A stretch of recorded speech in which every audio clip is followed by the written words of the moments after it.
طيب، سبق نمبر کیا ہے؟ 13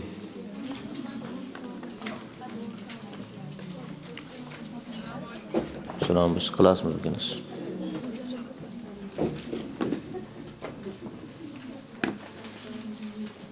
سبق نمبر 13.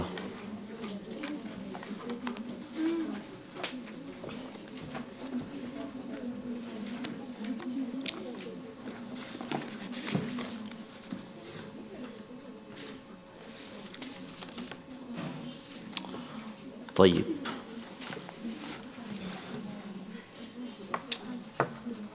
السلام علیکم ورحمۃ اللہ وبرکاتہ. الحمد للہ والصلاة والسلام علی رسول اللہ وعلی آلہ واصحابہ ومن تبعہم بإحسان الی یوم الدین، اما بعد. اللہم صلی علی محمد وعلی آل محمد کما صلیت علی ابراہیم وعلی آل ابراہیم انک حمید مجید. اللہم بارک علی محمد وعلی آل محمد کما بارکت علی ابراہیم وعلی آل ابراہیم انک حمید مجید. شروع میں تمام قسم کی تعریفات اللہ وحدہ لا شریک کے لیے ہیں، اور اس کے بعد درود و سلام ہوں محمد الرسول اللہ صلی اللہ علیہ وسلم پر، جنہوں نے ہم تک یہ دین اسلام پہنچایا. چونکہ آپ لوگوں نے فعل مضارع مجہول منفی کا طریقہ، اس کے قواعد و ضوابط یہ آپ لوگوں نے پڑھے ہیں. آج جو ہمارے پاس درس ہیں وہ ہے سبق نمبر 13. سبق نمبر 13. یہ قد اور کانا کا استعمال یہ کیسے ہوتا ہے، اس کے بارے میں صاحب کتاب نے اس درس میں یہاں پہ ذکر کیا ہے. قد اور کانا کا استعمال، قد یا لقد، قد یا لقد کے معنی بے شک کے ہیں. اس لفظ کو ماضی کے پہلے لاتے ہیں. قد کس پہ داخل ہوتا ہے؟ جیسے قد افلح من تزکا، قد افلح من تزکا. افلح کون سا فعل ہے؟ فعل افلح فعل ماضی ہے. افلح کیا ہے؟ یہ ہے افلح یفلح.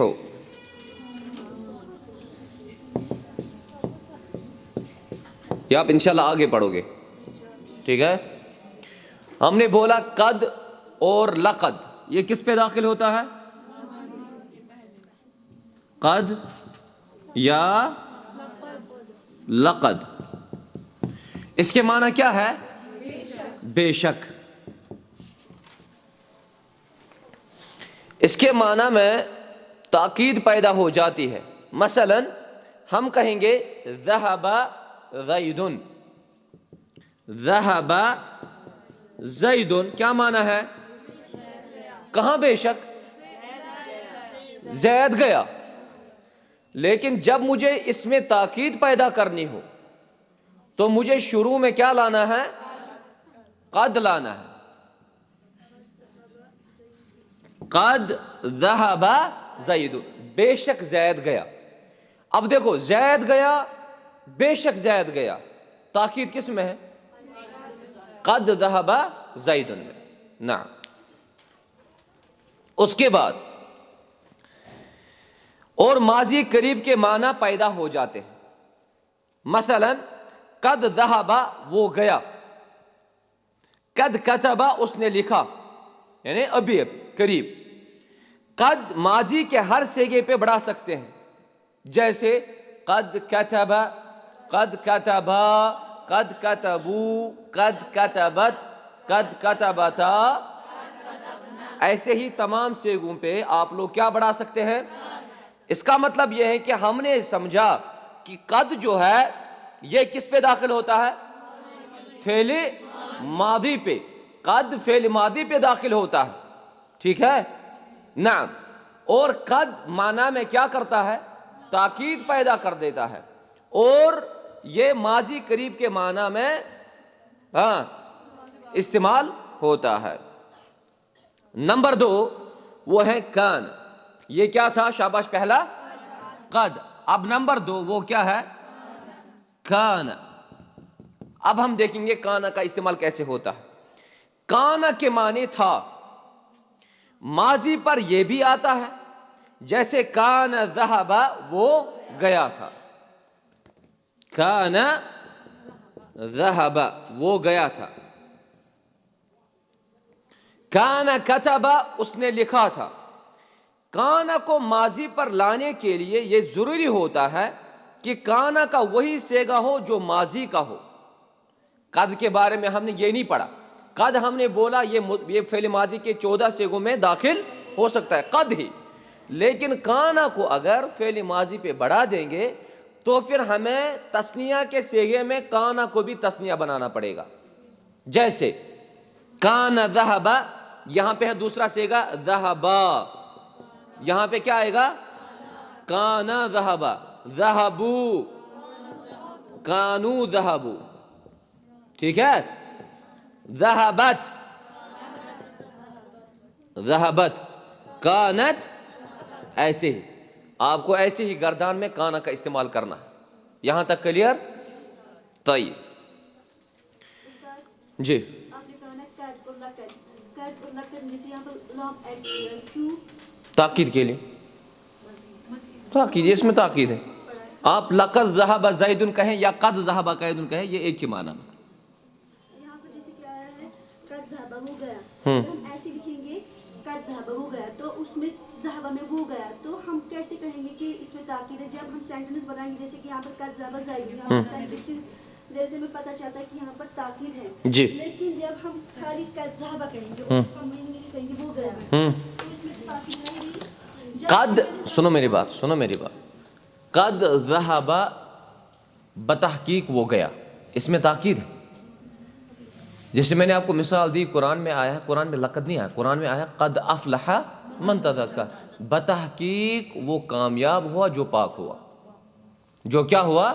جس نے پاکی حاصل کی، بتحقیق وہ کامیاب ہوا۔ اب یہاں پہ لقد نہیں ہے، ہاں، جب ہم سینٹنس بنائیں گے تب جا کے ہمیں پتہ چلے گا، جیسے ہم خالی اتنا کہیں گے قد ذہب، وہ گیا، یا ذہب، وہ گیا، لیکن سینٹنس بنائیں گے تب جا کے ہمیں پتہ چلے گا کہ اس میں تاکید ہو رہا ہے کہ فار ایگزامپل، ہاں بالکل بالکل، وہی میں کہہ رہا ہوں کہ اگر آپ کہیں گے نا قد ذہب خالی، آپ کو پہلے پتہ ہونا چاہیے کہ قد لگانے سے معنی میں تاکید پیدا ہو جاتی ہے، پھر آپ کو جملے میں استعمال کر کے آپ کو اس کا ترجمہ سمجھ میں آنا چاہیے کہ اس میں تاکید، اگر ہم یہاں پر ہاں بنائیں گے تو ہم کیا اس میں بے شک لگا سکتے ہیں؟ ہاں، کیوں نہیں لگا سکتے۔ تو میں نے بولا تھا قد ماضی قریب کے معنی میں استعمال ہوتا ہے، اور کانا جو ہے یہ ماضی بعید کے لیے استعمال ہوتا ہے، ٹھیک ہے، اس کو ماضی بعید کہہ سکتے ہیں۔ کانا کی پوری گردان اس طریقے سے ہوگی، ذرا پڑھیے، کانا، کانا، کانا، کانو، کانت، کانتا، کننا، کاننا نہیں، کننا، کنتا، کنتما، کنتم، کنتی، کنتما، کنتن، کنتو، کننا۔ استاد یہاں پر ہے نا کان کی الف کا نون، الف جو ہے حمزہ ہے نا، کہاں پہ؟ عین کلمہ ہے یہاں پر، کہاں؟ کان، جی، کننا میں کدھر گیا وہ عین کلمہ؟ کہاں پہ؟ پہلی اسٹارٹنگ میں نا کان ہے، کاف ہے، عین فا کلمہ، الف ہے، عین کلمہ، نون ہے، لام کلمہ۔ دیکھیے الف کو ہم نے حذف کر دیا، کانا، کانتا، ہاں یہ ہے کانتا، کن، اب آپ اس پہ نون ضمیر داخل کیجئے کانتا کے بعد، کیسے آپ پڑھتے؟ کیسے آپ پڑھتے؟ یہ دیکھو، یہ والا نون، یہ والا نون اور نون ضمیر، یہ دو نون ایک ساتھ جمع ہوئے تو ہم نے اس کو مشدد کر دیا، میرا مطلب یہ خالی کہ ہاں اس کو، یہ ثقل کی وجہ سے، ثقل کی وجہ سے اس کو حذف کیا گیا، نہیں پڑھ پاتے، ٹھیک ہے، نا کانا کو اگر مضارع پہ لائیں تو ماضی میں استمرار پیدا ہو جائے گا، یہ ہمیشہ یاد رکھنا. کانا کو اگر مضارع پر لائیں گے تو معنی میں کیا ہوگا؟ استمرار. استمرار کہتے ہیں کنٹینیوٹی. نا مثلا کانا یذهب، وہ جاتا تھا، ماضی استمرار اس کو کہتے ہیں. اگر کانا کو کس پہ داخل کریں گے؟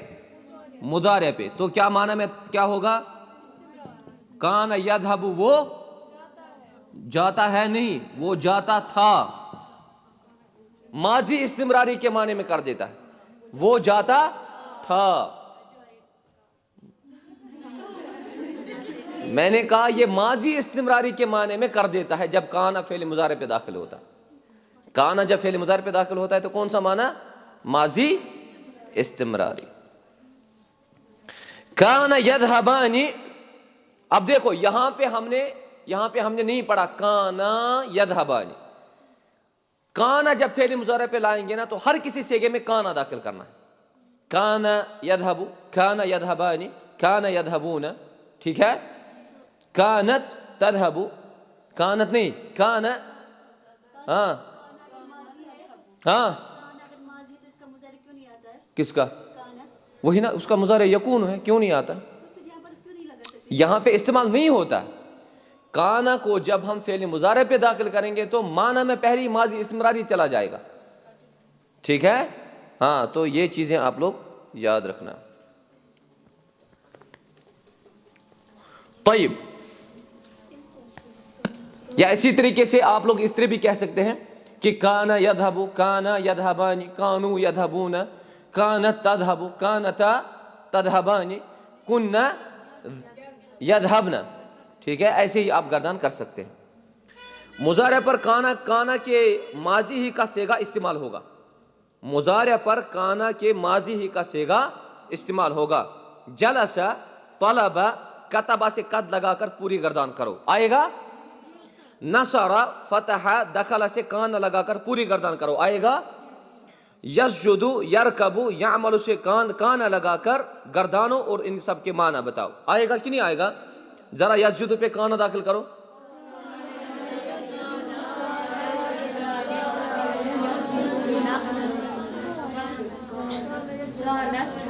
ہاں ہاں، کانا کو آپ استعمال کر سکتے، اس میں کوئی وہ نہیں ہے. کانا کو آپ استعمال کیجئے، کانا، کانا، کانو، ایسے. ٹھیک ہے؟ ہاں، کانا یذهب، کانا یذهبانی. اسی طریقے سے یسجد، کانا یسجد، کانا یسجدان. نعم. کانا یذهب الى المدرسة، کانا یذهب الى المدرسة، کیا ترجمہ آئے گا؟ بے شک.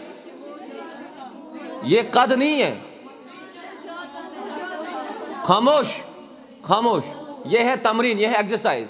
اگر آپ نے درس سمجھا ہے تو آپ لوگوں کو خود جواب دینا. سب سے پہلے قد کے بارے میں آپ لوگوں نے کیا سمجھا؟ قد کے معنی بے شک، یہ ماضی پہ داخل ہوتا ہے اور معنی میں تاکید پیدا کر دیتا ہے. کانا فعل مضارع پہ داخل، فعل ماضی پہ بھی داخل ہوتا ہے، اور ہمیں اس میں کیا کرنا ہوتا ہے؟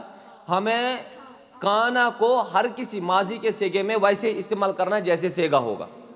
اگر تثنیہ کا صیغہ ہے تو ہمیں کانا کو بھی تثنیہ کی صورت میں لانا ہوگا.